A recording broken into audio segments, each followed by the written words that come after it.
I'm very happy with the mood that existed. Of course, there was those guys who tried to cause problems and with violence, and I condemn violence. It's not the way to express yourself. Du revers de la main, on me met sous plastique ou on m'intoxique. Je ne suis qu'un moustique, si je pique on m'esquinte. Du revers de la main, on me met sous plastique ou on m'intoxique. Notre seule chance, c'est l'intrusion, l'installation. Vous savez, les Amériques, il y avait plein de monde toutes les places, là, puis ils prenaient l'autobus, puis ils se rendaient là. Puis là, ils manifestaient pour je sais pas quoi. Puis là, il y avait plein de police, il y avait des clôtures, puis ils se faisaient frapper pour rien. C'est ça! Qui ça, le Falado, là? Think big. ça, la mondialisation, think big. Les compagnies multinationales sont plus puissantes que bien des États, mais n'ont aucune responsabilité autre que de faire du profit. 3 institutions étaient nécessaires pour asseoir ce nouvel ordre mondial. La Banque mondiale, le Fonds monétaire international et ce qu'on appelle aujourd'hui l'Organisation mondiale du commerce, dont la mission est de libéraliser le commerce, enlever toutes les barrières. Barrières, j'entends sociales, sanitaires, humaines, environnementales. L'OMC n'est pas sous la tutelle de l'ONU comme telle. Donc l'ONU n'a rien à dire. Donc l'OMC n'est pas obligé de respecter les chartes des droits humains. Les États-Unis, les autres, ils ont des dizaines, des centaines de techniciens qui sont là, à Genève, tout le temps, qui négocient des multiples tables un peu partout. Alors que les petits pays comme le Mali, Haïti, eux, ils n'ont même pas... C'est juste qu'ils ont un représentant. Hein? Et des fois, ils ont un représentant pour 15 pays. Ils vont là juste pour aller aux réceptions puis aller voter. Hein? Et est-ce qu'ils vont voter contre les États-Unis? Québec 2001, Mon Dieu. il y a déjà un an de ça. Une grosse prise de conscience. Ben moi, je viens de Québec. Ce qui fait que juste de voir, en plein cœur du centre-ville, la clôture, moi, j'étais complètement hallucinée. Mais la première image des activités du sommet en tant que telle que j'ai vue, on est débarqué des autobus, puis on était allé à l'université Laval, puis il y a eu une assemblée à minuit le soir. Puis c'était plein de monde. De les voir, là, discuter des actions du lendemain, puis de la volonté qui régnait là, puis des débats, puis des ci, puis des ça. De voir tout le monde avec la volonté d'agir, puis de s'organiser pour agir le lendemain. Puis des centaines de personnes. La présence policière, l'arrogance, c'est peut-être ce qui m'a marqué le plus. Je pensais pas qu'au Québec on pouvait aller aussi loin. Ça c'est allé me chercher de... En fait, ça a fait naître de la violence en moi alors que je suis quelqu'un qui est pas du tout violente, mais ça a été viscéral comme sentiment. Donc ça va me rester pour toujours. Il y a quand même des liens humains qui se sont créés dans cette occasion-là. Que, tu sais, beaucoup de militants, on est militant dans notre tête, on est militant chez soi, peut-être dans son quartier, mais de rencontrer des milliers d'autres, ça l'a amené un sentiment vraiment fort. Là. On se sent plus tout seul. Puis ça, c'est resté. C'est juste, moi j'ai trouvé dommage la marche de la paix, évidemment, là, s'en aller dans un pit, tout le monde ensemble pour faire des discours. On manifestait pour exprimer quelque chose, pas juste pour le plaisir de marcher ensemble comme si on faisait une balade en montagne. Ça, c'était ridicule. On aurait sûrement pu le faire tomber plus que ça, là, tant qu'à moi. Là. Personne n'y croyait. Des mois avant, là, on pouvait dire « Non, mais comment on ferait pour l'arrêter, le sommet? » Mais le policier, là, il n'est pas juste là. Il est là dans la tête des gens. Quand le mur est tombé, là, il y a eu 2 secondes de... Mais qu'est-ce qu'on fait? Non, il n'y avait pas de plan que je connaisse, de groupe d'affinité ou de quoi que ce soit, qui avait prévu que ça tomberait. On a bien vu que les policiers s'en allaient gazer. Puis de s'en aller dire aux gens qui étaient plus du côté du sommet des peuples, de leur dire, si vous avez des goggles ou si vous avez rien, en tout cas, descendez. Parce que ça va gazer. Puis si vous avez de la protection, allez voir du monde qui en ont à donner, mettez-la, parce que ça va gazer. Puis le visage des gens disaient, ben non. Puis quand ça a gazé, là, tous ces gens-là se sont retournés vers nous. Puis il y a comme un paquet d'illusions qui ont éclaté sur le sol, alors là, qui ont tombé. Puis ça, je pense que ça a marqué beaucoup l'imaginaire des gens qui étaient là et de toute leur famille. Cette espèce de sentiment d'agressivité, moi, je l'avais pas senti à Seattle, même s'il y avait eu beaucoup de violence, beaucoup de casse. Mais à Québec, parce que c'est chez nous, puis tu te dis, c'est nos gouvernements qui demandent aux militaires, qui demandent à la police de réagir de telle manière, qui mettent toutes ces mesures de force, qui agissent de manière aussi antidémocratique, parce que c'est une question de droit de s'exprimer, tout simplement.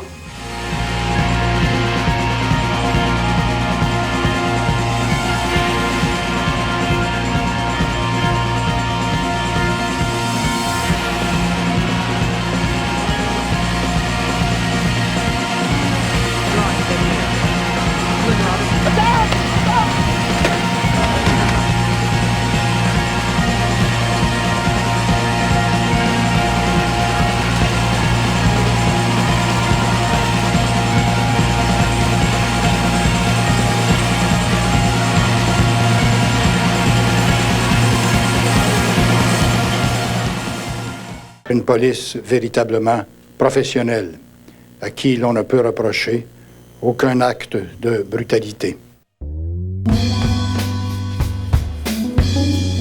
Un an plus tard, il faudrait qu'on allume que même si le sommet est passé, la SLEA est encore en chemin. Puis qu'il y a une conférence à Buenos Aires qui s'en vient en 2003, que c'est pas fini, puis qu'ils veulent la signer plus vite encore. Puis que là, au nom de reprendre l'économie suite au crash à cause des attentats du 11 septembre et de la crise que ça cause, qu'on est en train, en fait, de nous passer ça encore plus vite. Ça nous a pris des mois de se remettre. On avait comme mis tellement d'énergie pour le sommet de Québec, puis après ça, il y a eu un... Leslie, oui, ça va être pas signé. C'est tout. Nos politiciens disent que c'est correct. Ils disent que c'est correct. À cause de l'idéologie, de la globalisation, c'est une idéologie, ça. Ils disent, peu importe de qui est le propriétaire. Oui. Tout en train de vendre nos entreprises, puis ils disent, c'est correct. You know, all that create insecurity. Change is always cause people to be nervous. It's natural. Ah, dans la population occidentale, on les prend jeunes maintenant. Ça commence à l'enfance. Le marché va viser de plus en plus les jeunes, les adolescents. Faut tout le temps que j'aille du linge nouveau, là. Si j'ai tout le temps le même linge pendant la même année, je capote. Tout le temps, je mets du linge, tout le temps. On dirait que t'en as jamais assez. On a jamais assez, il en faut tout le temps plus. C'est ça. Plus. Le roulement, je veux dire, juste les jeunes que moi je vois dans l'autobus tous les jours. Je ne les vois jamais habillés pareil. Surtout les filles. Les gars, eux autres, moi, pour commencer l'école, ça me stresse le linge, c'est fou. Faut que t'achètes plein de linge pour avoir du linge nouveau, pour pas que tout le monde te dise porte le même linge que l'année passée, pis tout, t'as pas d'argent, tu sais. C'est comme quand tu t'habilles, c'est comme un peu de faire une place à quelque part, tu sais, Ouais. c'est comme Ben, ça. c'est ça, ton style te démarque des autres. C'est Comment ça. tu t'habilles, t'es comme ça. Mm. Ah, ça, là, quelqu'un qui a le chandail comme moi, là, je vais regarder croche, puis je vais tout faire pour que le monde voie que moi, le chandail, il fait mieux qu'elle. Puis la personne, là, mettons, une fille à mon école, elle s'est acheté les mêmes pantalons de jean que moi. J'avais le goût de la battre, là, juste parce qu'elle avait mon linge, tu sais. De la batte. Puis après ça, genre, il avait acheté une autre paire de jeans, puis il y avait une autre fille qui se l'avait acheté la même affaire, tu sais, c'est fun. Je pense que les jeunes ont un extrêmement grand rôle à jouer. C'est des gens qui consomment beaucoup, qui embarquent dans ce système-là, mais je pense qu'il y en a de plus en plus qui se réveillent et qui disent « Hey, wow, je suis pas un spectateur, je suis un acteur. » Et puis vous allez pas m'avoir comme ça. Dans les écoles, les groupes de jeunes ont été vraiment des moteurs de développement du commerce équitable, où ils sont allés voir leur cafétéria pour essayer d'avoir du café équitable, pour parler des inégalités. Non, ils consomment une quantité hallucinante de stock. Puis c'est surtout au Québec, quand on regarde le taux de suicide qu'on a, qui est quand même assez troublant. Alors qu'on est un lieu de consommation incroyable. Qui mais moi j'aime mieux quand c'est gros parce que j'aime pas ça un chandail tout uni, rien dessus. Puis plus, tu sais, quand il y a du dessin, un logo, quand il y a un gros dessin, je trouve ça beau. Aucune importance vraiment, là. Tu sais, quand c'est gros, là, tu vas pas, ah ouais, il y a un chandail de même. Il n'y a aucun rapport, moi, là, que ce soit petit ou gros, là. La contre-culture de consommation devient aussi une mode en soi. C'est hip jusqu'à un certain point de pas avoir de logo, de pas vouloir acheter de compagnies multinationales, de boire du café équitable, manger des produits bio, ça aussi. Puis les jeunes se l'approprient. Puis ce qui est fort, je pense, avec ça, c'est qu'ils se l'approprient pas juste parce que c'est une mode ou une tendance, mais parce qu'ils ont compris qu'il y avait quelque chose d'autre derrière. Puis ça, c'est beaucoup plus durable qu'une mode, à mon avis. Ouais. Qui porte attention aux jeunes, à part la publicité? Pas grand monde. Qui investit dans nos jeunes? Qui investit dans nos jeunes au Québec? Nike, Pepsi, Coke. C'est les plus gros investissements qu'il y a dans la jeunesse au Québec. Être militant, le plus facile de nos jours, évidemment, c'est par la consommation. Je pense que c'est avant tout de s'exprimer sur ce en quoi on croit. Provoquer des débats, sans vouloir à tout prix les gagner, juste les provoquer. Mais de sonner une cloche qui va peut-être comme avoir un écho dans 6 mois. Puis de pas s'engueuler avec la personne parce que ça n'a pas un écho tout de suite. Tu sais, être patient. Parce que justement, on se bat contre une productivité maximale tout le temps, puis on demanderait aux gens de comprendre tout de suite. Mais c'est long. La guerre vient pas d'éclater. Que tout à coup, là, on voudrait nous faire croire que la guerre vient de se déclarer sur la planète Terre. A toujours été. Allez dire aux gens en Colombie, en Amérique du Sud, là, ils en ont pas fait un tollé. Ils se font massacrer depuis longtemps. Depuis le 11 septembre, ce qui s'est intensifié le plus, en fait, c'est la répression au nom de l'antiterrorisme. On croyait pas beaucoup à la démocratie, mais au moins, dans une place comme le Canada, ça se devait de maintenir une certaine image très hypocrite, mais un certain niveau encore pour que les gens y croient. C'est comme ça implique tout le monde, puis les lois sont tellement vagues que c'est facile de nommer n'importe qui, n'importe quand. Ouais. Je suis pour la mondialisation de la solidarité, je suis pour la mondialisation des alternatives, pour plus d'échanges, mais d'échanges qui soient équitables et dans lesquels on considère les vrais coûts environnementaux et sociaux. Donc ça, c'est quelque chose qui est terriblement galvaudé et qui, à mon avis, nuit au mouvement. Mondialisation, c'est le terme le plus général et vague pour en plus exprimer qu'on est contre quelque chose, mais même pas exactement on est contre quoi. Fait que de nous appeler anti-mondialisation, c'est nous désigner sans parler de nous. Pour être sûr qu'on ait l'air de rien. Tu montres une image que tu choisis, puis tu dis c'est anti-mondialisation. Après ça, tu mets n'importe quoi là-dedans.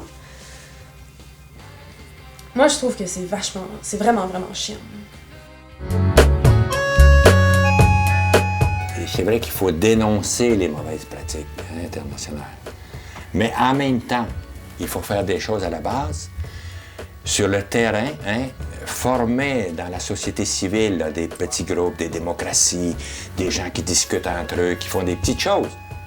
Et ce sont ces petites choses-là qui vont changer l'ordre économique et social mondial.